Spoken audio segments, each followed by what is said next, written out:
TV Câmara, a TV do povo de Natal.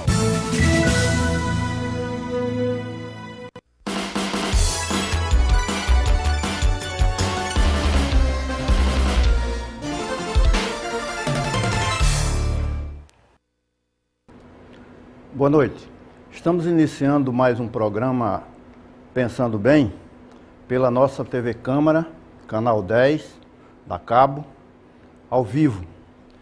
Hoje nós temos o prazer e a satisfação de entrevistar o Dr. Manuel de Brito, uma figura bastante conhecida em Natal, no Rio Grande do Norte, um homem que conviveu com vários governadores do estado, foi secretário, foi ministro do Tribunal de Contas, e Dr. Brito vem nos falar sobre um livro que ele está lançando, que deverá ser um livro muito interessante.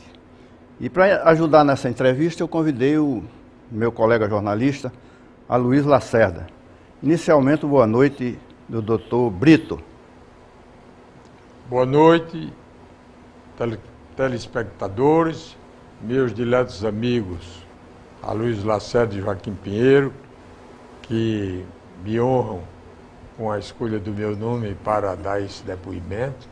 E boa noite a todos quantos fazem a TV Câmara. Boa noite, Aloysio, é um prazer tê-lo aqui mais uma vez. Boa noite, Pinheiro. Saudação, é uma satisfação saudar mais uma vez e mais um encontro com o ministro Brito. E como lembrou Pinheiro, ministro mesmo, né? Ele foi eu acho que é da segunda turma do Tribunal de Contas do Estado, né? Exatamente. Naquela época era ministro. Até os governos militares era ministro das Cortes de Contas. Exatamente. Né? Até meia nove. Este livro do professor Brito, viu, Pinheiro, é muito aguardado, era muito cobrado, e ele, com toda aquela paciência e o cuidado que ele tem com as coisas, eu imagino o tamanho da fila de autógrafos no dia do lançamento. Já está pronto ou falta os finalmente? Faltam os finalmente. Porque aqui e acolá a gente tem uma ideia de inserir alguns fatos, não é? Complementando outros que já foram narrados, e assim eu ainda não me dispus a lançá-lo, porque ainda falta esse remate final. De que é que trata o livro, basicamente? O senhor... Olha, é uma história muito comprida, porque eu completei este ano 88 de idade. E conto a minha vida desde o começo, onde eu nasci, em Jardim do Seridó, com muita honra, minha terra natal. A casa onde eu nasci é uma das primeiras construídas na cidade há mais de 150 anos. Tem uma história também. Ainda está de pé a casa? Está de pé e utilizada por mim quando vou a Jardim, mantenho funcionando, meus filhos ocupam, a família ocupa, os amigos ocupam, de modo que é uma história muito comprida. Esta casa foi adquirida por meus pais em 30 de abril de 1928 e eu nasci em 6 de julho do mesmo ano. De modo que, quando me entendi de gente, aos 3 anos de idade, né, percebi a aflição de mamãe quando estava para nascer meu irmão Jader Brito, professor, escritor da equipe do INEP ao tempo de Anísio Teixeira e Murilo Braga. Então, o nascimento de Jader ensejou uma cirurgia muito difícil, para cujo êxito papai contou com o doutor Zé Medeiros Rocha, que era médico em Caicó e parente dele, de meu pai, e que prontamente atendeu e salvou mamãe, porque foi um parto muito delicado. Então, a partir daí, de 31, Jader é mais moço que eu, 3 anos. Eu sou de 28, ele é de 31. A partir daí, eu comecei a entender as coisas. Me lembro quando foi em 32, né? O ano de 31, eu ouvia muito falar em seca, não sei o que, não chovia. E em 32, eu já tinha 4 anos de idade e morava lá em casa, por solicitude de meus pais, um jovem de Ouro Branco chamado José Pedro. Júlio, filho de Zé Pedro. Um rapaz pobre, querendo estudar, e papai trouxe lá para casa para estudar. E esse rapaz, eu tenho nítida lembrança, em julho de 1932, foi para São Paulo participar da Revolução Constitucionalista de 32, em São Paulo. Eu tenho nítida lembrança da partida dele, que ele era muito estimado lá em casa. Tá? Então, a partir daí, eu comecei a atinar, a conhecer os fatos e acompanhar também. Em 34, meus pais transformaram a casa em que morávamos em um hotel. Jardim não tinha hotel na época. Então, meus pais construíram, adaptaram a casa, que era uma casa muito que também grande. chamava de pensão, não era? Não. Era Jardim Hotel. As margens da BR. Não, é no centro da cidade. Mesmo no centro da cidade, mas por onde passavam os transportes coletivos e particulares, né? E era uma parada obrigatória lá em casa. E isso muito me ajudou, porque eu passei a conviver, eu tinha 6 anos de idade, mas me lembro perfeitamente das figuras que foram morar lá em casa. Porque Jardim não tinha hotel e chegava o juiz, o promotor, o padre, o dentista, o médico, e não tinha onde se hospedar.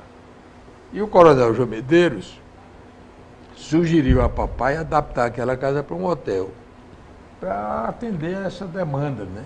E foi uma bênção. Ganhou muito dinheiro. Foi uma bênção com que nós fomos distinguidos, porque, para vocês terem uma ideia, uma figura nacional, que foi João Agripino Maia, foi governador da Paraíba, foi senador da República, foi ministro do Tribunal de Contas. Foi hóspede Da União e morou lá em casa 4 anos. A área jurídica tem muita gente que passou por lá. Ele, que se viu, inclusive, aqui. Perfeitamente. Aqui no Rio Estado. Emílio Cardoso, desembargador Carlos Augusto, não é? E outros. Então, eu passei a conviver com esse povo.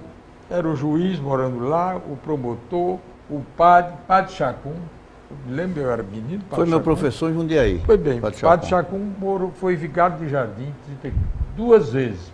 Foi para lá em 34 e, a pedido dos Pelabucho, que eram os partidários de Mário Câmara e João Café, em 35, Dom Marculino tirou o Padre Chacum de lá. Porque naquele tempo só tinha diocese de Natal. O padre era politiqueiro? O padre era nosso, era de Currais Novos e muito ligado ao Partido Popular. Né? Aí ele tirou.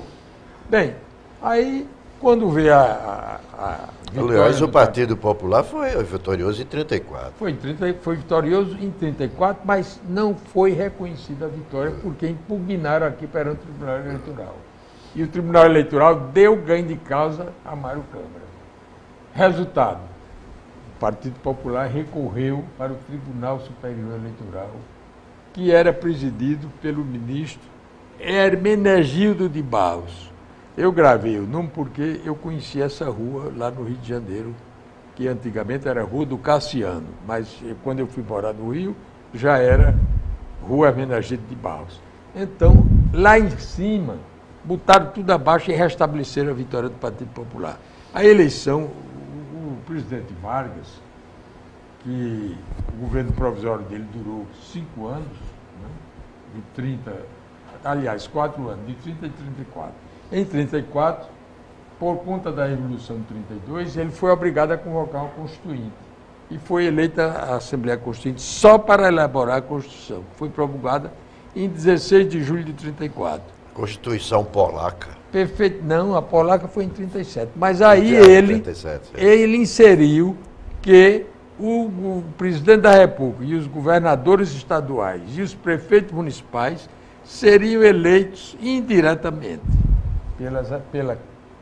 pelo Congresso Nacional pelas assembleias estaduais e pelas câmaras municipais. Mas, voltando ao livro, quais os personagens que o senhor fala no livro? Olha, eu costumo sempre dizer que fui um privilegiado por Deus, porque eu tive a aventura e o beneplácito para conviver com pessoas bem mais idosas do que eu.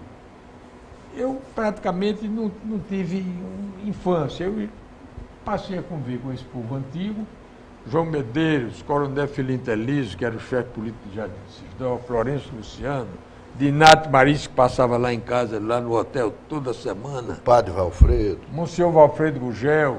Cortez Pereira. Aliás, o Monsenhor Valfredo foi meu colega de assembleia. O Monsenhor Valfredo você já conhecia antes lá do Colégio Diocesano. Tarcísio Maia. Eu fui interno lá. Tarcísio Maia, os Maia, João Agripino, né? Lavoisier. Lá os Maia todos, João Agripino. E aqui em Natal, eu me liguei muito a um cidadão, um filantropo, um benemérito, chamado Manuel Varela Santiago Sobrinho. Eu me dava muito com ele e eu convivi com esse povo todo. Esse povo todo eu costumo dizer que me dava cabimento, me prestava atenção e me estimulava. Quem é que o senhor destacaria, assim, entre eles, a figura assim, que o senhor mais admirava? É muito difícil eu personalizar a figura, porque foram tantos que me distinguiram e que me ajudaram, mas eu me atrevo a citar 4 nomes que muito me ajudaram e me influenciaram. Dinarte Maris, Dr. Varela Santiago, Coronel Florencio Luciano, de Parelhas, que foi uma grande figura, um homem extraordinário, e Dr. Manuel Varela Santiago Sobrinho, entre muitos, não é? Porque os Maia eu convivi na minha infância e depois, já muito adiante, já homem feito, passei a conviver por conta dessa passagem de rua. O senhor foi auxiliar de quem? De que governos? Eu fui auxiliar em 8 governos. Silvio Pedrosa, em 1953, eu fui o primeiro titular da representação do governo do Estado. Depois, no governo de Aloysio Alves, eu fui secretário sem pasta no governo de Aloysio Alves. Doutor Silvio, desculpa, doutor Silvio Pedrosa, o senhor foi da representação do governo no Rio. No Rio de Janeiro, que a capital era no Rio. Isso. Doutor Brito, essa história de secretário sem pasta, é porque não fazia nada? Era? Não, secretário sem pasta era para quebrar os galhos, para resolver os problemas que iam para o governador e ele não tinha tempo de cuidar deles. Aí tinha aquele auxiliar para isso. Para hoje tem outro significado. Desatar os nós. Hoje tem outro significado. Sem pasta, ele não é ordenador de despesa. Aliás, que é uma maravilha. Se eu voltar um dia... Nem tem orçamento próprio, né? Se eu voltar... Não. Vivia na pindaíba danada. Não queria ser ordenador de despesa. Já nessa época era assim, no tempo de Aloysio. Então, depois de Aloysio, eu fui para o Tribunal de Contas e, naquela época, não havia impedimento de ministro do Tribunal de Contas ser auxiliar de governo. Nós tínhamos todas as vantagens dos magistrados, mas não tínhamos o impedimento. Bem, aí, quando o Monsenhor Valfredo assumiu o governo, eu fui convidado para ser o chefe do gabinete civil dele. Eu fui durante 4 anos chefe do gabinete civil do Monsenhor Valfredo Gugel, onde procurei dar um apoio grande a ele, não é? Enfim, ajudei no que pude. Cortez. Quando veio a emenda constitucional número 1 de 69, editada pela junta militar, trouxe impedimento para os conselhos, para os ministros dos tribunais de contas estaduais e municipais e federais. Emenda 1 a 2 acabou os partidos. Emenda 1. Os partidos. Aí trouxe impedimento para os ministros. E eu fui obrigado a deixar o gabinete civil que ocupava no governo. Doutor Brito, eu queria pedir permissão ao senhor e a Luiz para a gente fazer um pequeno intervalo. Voltaremos em seguida. Pois não. A partir de agora, as sessões da Câmara Municipal de Natal também são transmitidas ao vivo pelo YouTube. É só fazer a busca TV Câmara Natal. Nosso sinal também está no canal aberto 51.4, no canal 10 da Cabo e no site www.cmnat.rn.gov.br. Assista, acompanhe o trabalho do Poder Legislativo e as informações sobre nossa cidade, cultura, meio ambiente, esporte e cidadania.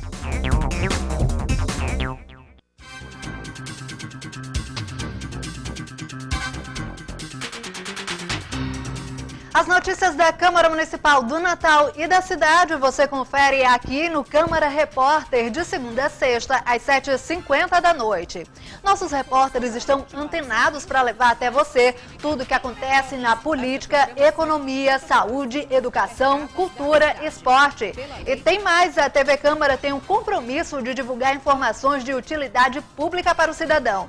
Não perca a Câmara Repórter, segunda edição, às 7h50 da noite, aqui na TV Câmara. Eu espero você!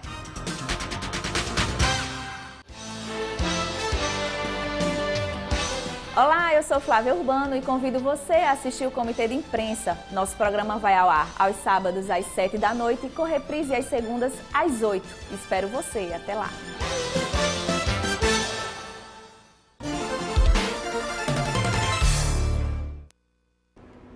Bom, voltamos com a segunda parte do programa Pensando Bem, entrevistando hoje o Dr. Manuel de Brito,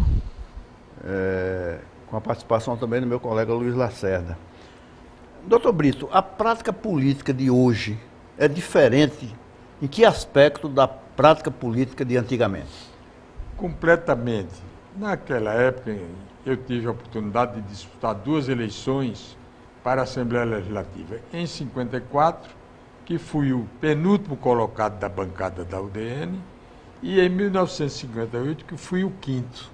Saltei para o 5º lugar. E eu não tinha recurso. Nunca comprou voto, não? Nunca comprei voto e nem precisei comprar. Eu tinha o apoio da minha região e, como eu não dispunha de recurso, aparecia quem pagasse as despesas.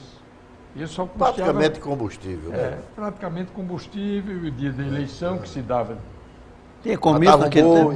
Tinha comício naquele tempo, Dr. Brito? Tinha comício. Tinha comício. Então a mobilização era cara. Então, eu fui muito favorecido por isso. Nas 2 eleições aqui eu concorri.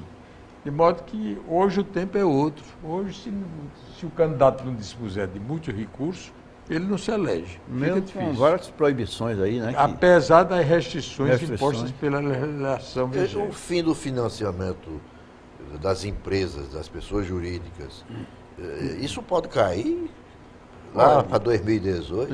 Tem gente reclamando. Eu acredito que, diante do empenho evidente dos congressistas, eu acredito que isso vai cair. Doutor Brito, antigamente falava-se muito numa tal de brejeira.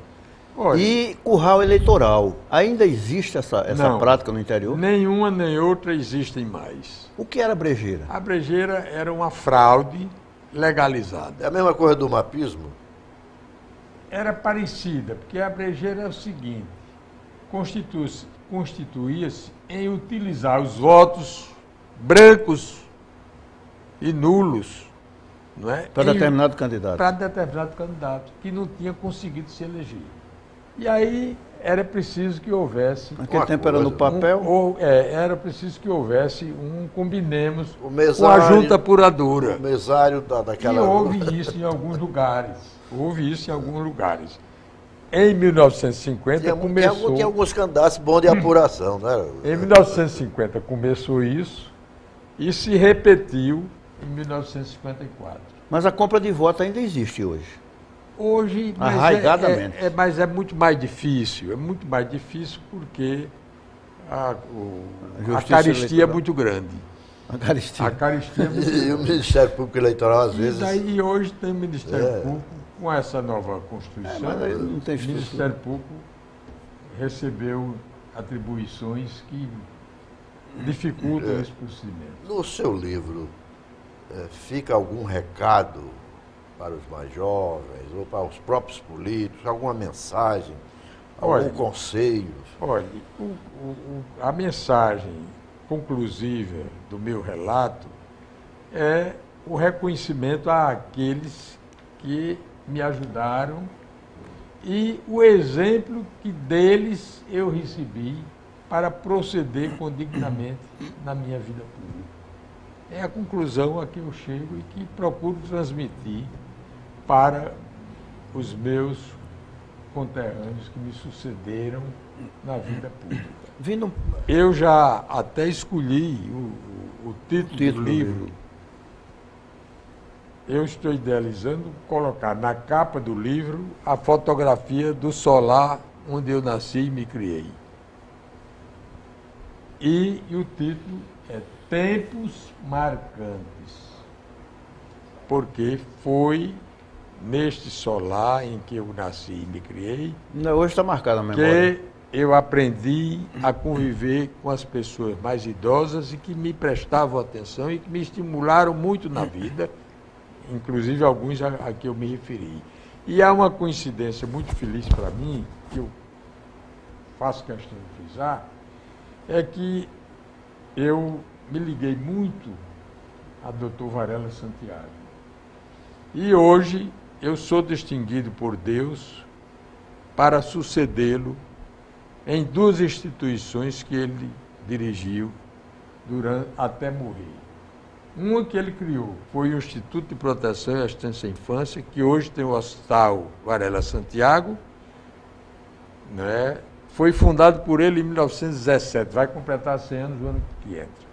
E a outra, a Liga de Ensino do Rio Grande do Norte, de que ele foi presidente 32 anos e que eu hoje sou o titular, comandando aquele complexo educacional que hoje tem o nome de Dona Noel de Ramalho.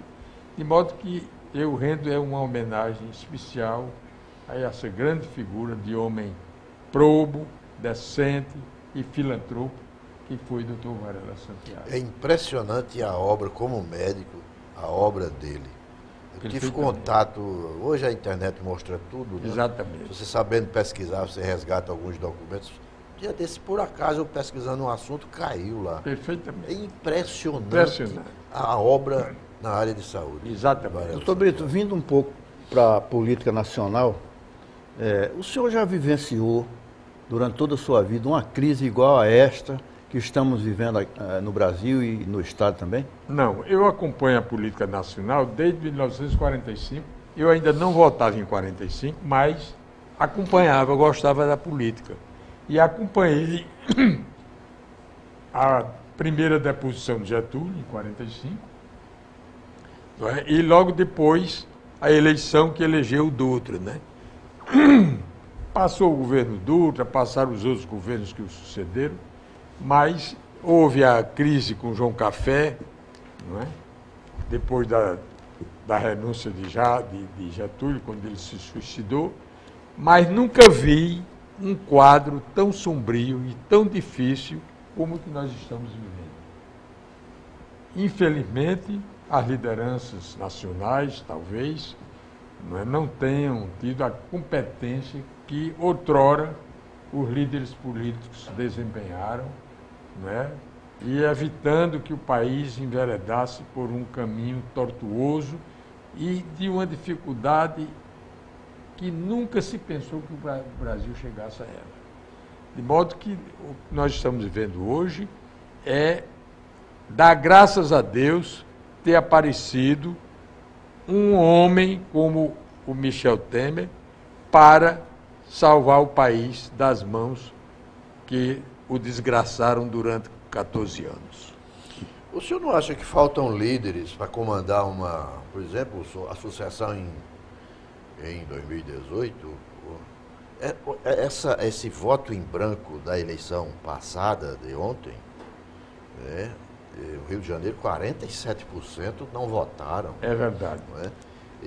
Isso tem algum recado? Sem dúvida há uma retração muito grande da população com relação às lideranças que até então dominaram o país.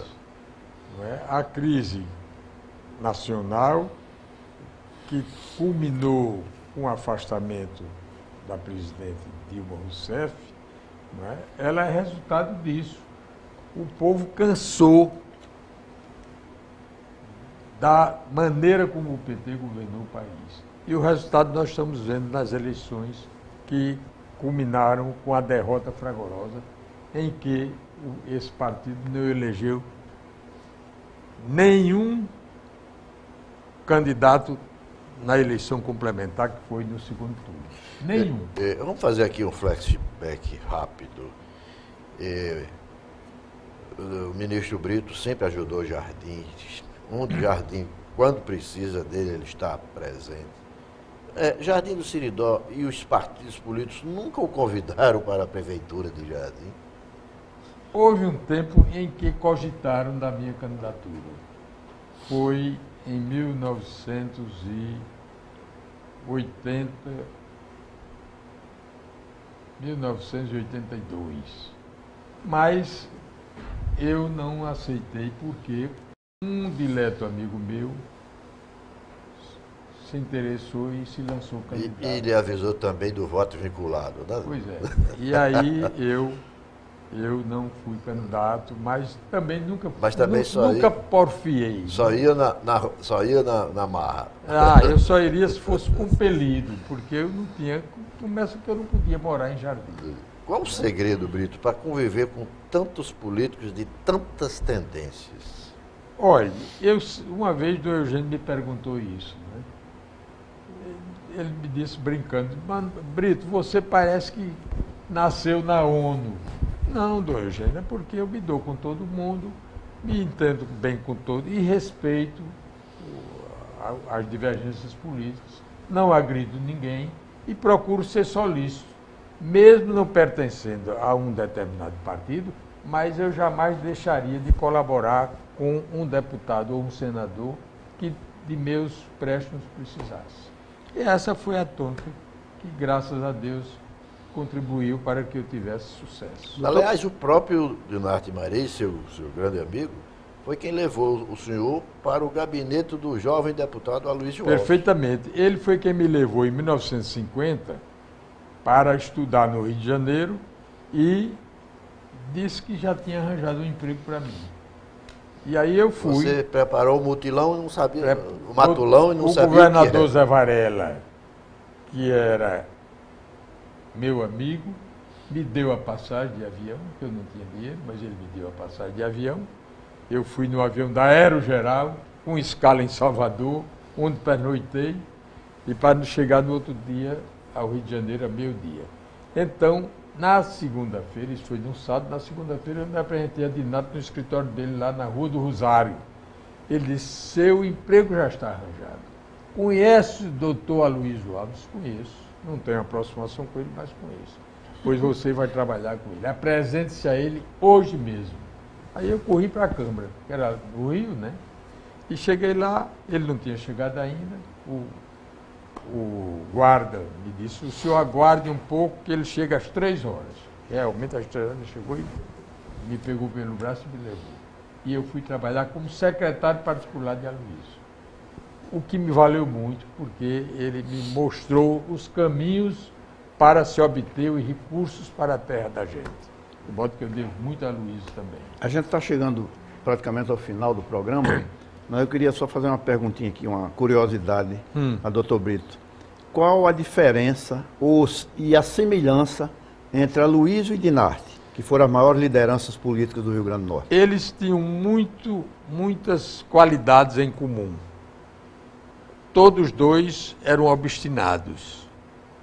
Aloysio mais matreiro do que Dinarte. E Dinarte mais intransigente. Mas eles dois tinham espírito público e honradez com que dirigiram o Estado. Aloysio, tem alguma coisa mais? Estou satisfeito. Eu agradeço. Estou só esperando o livro, né? Esperar o livro, vamos esperar. Mas sai nos próximos dias, no próximo mês? Não, o ano que entra, eu espero lançar. Até o meio do ano. Viu? Nós estamos em novembro já, né? Bom, eu queria agradecer a presença do doutor Manuel de Brito aqui, uma figura querida por todos os norte-riograndenses e dizer que na próxima segunda-feira estaremos de volta com mais um programa Pensando Bem. Boa noite e até lá.